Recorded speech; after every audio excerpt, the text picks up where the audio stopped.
ikaw ay nagsisinungaling. Bumagsak ka. Noong nakaraang hearing ng kaso ni Nanay LV Vergara, hinamon ni Senator Raffy Tulfo ang mag-asawang Jerry at Franz Luis na dadaan sila ng polygraph test. Noong una tumanggi ang mga ito ngunit pumayag din sila kalaunan. Walang lusot ang kasinungalingan ng mag-asawa dahil bumagsak sila pareho sa polygraph test. Sabihin nagsisinungaling sila. Si Mr. Luis. Yes po. Pinitaw dito na ikaw ay deceptive. Ikaw ay nagsisinungaling. Bumagsak ka. Habang ang dalawa namang testigo na sina Patrick at JM ay pumasa sila. Both of them, ha? Ito yung kay John Mark at kay John Patrick. Pareho ang resulta. So, ibig sabihin, hindi sila nagsisinungaling.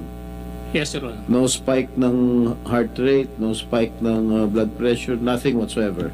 Yes, Nothing, no indication.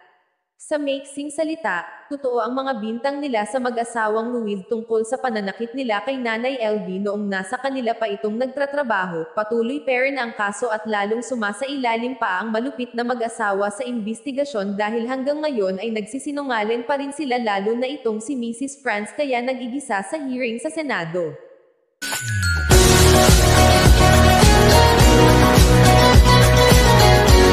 Sinungaling ka pa rin.